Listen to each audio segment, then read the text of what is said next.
कोल्हापुरामध्ये मोठ्या उत्साहात शिवजयंती उत्सव साजरा करण्यात येतोय। करवीर संस्थांच्या वतीने सोहळ्याचं आयोजन करण्यात आलं होतं। यावेळी ऐतिहासिक भवानी मंडपातून शिवरायांच्या मूर्तीची पालखीतून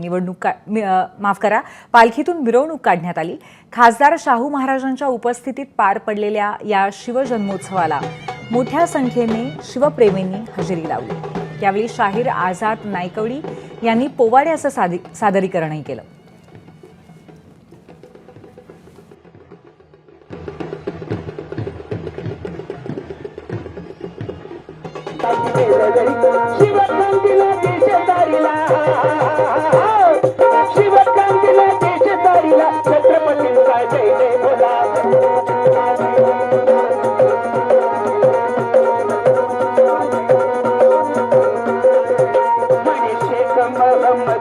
संत वृंदांचा मानबिंदू मनीषेक महम्मदू संत वृंदांचा मानबिंदू मी जातीचा अबिंदू माझ्या हृदयाने गोविंदू ईश्वर अल्लाह दोन असते पांडुनी गेले असते श्री गोंद्याला त्याचा भाव गोंदीला मालोजी राजांनी दर्गा बांधिला मालोजी राजांनी दर्गा बांधिला मालोजी राजांनी दर्गा बांधिला शिवकांतीला देश तारिला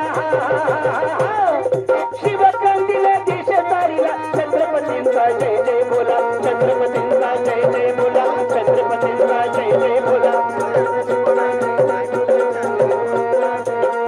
सर्वधर्म समभाव धरिला सर्वधर्म समभाव धरिला संतांनी हा महाराष्ट्र भारिला शिवकांतीला देश तारिला। छत्रपती शिवाजी महाराजांची 395वी जयंती आहे आणि 5 वर्षांनी 400 वर्ष पूर्ण होतील। आणि एकंदरीत आपण जर पाहिलं तर छत्रपती शिवाजी महाराजांचं जे कार्य आहे ते देशातल्या सर्वांना मार्गदर्शक आत्तापर्यंत ठरलेलं आहे आणि त्यांच्या मार्गदर्शनाप्रमाणेच आपण सर्व लोकांना सगळ्यांना एकत्र घेऊन जेव्हा कार्य करतो तेव्हा देशाची उन्नती निश्चित चांगली आणि मोठ्या प्रमाणात होत राहील। एबीपी माझा, उघडा डोळे बघा नीट।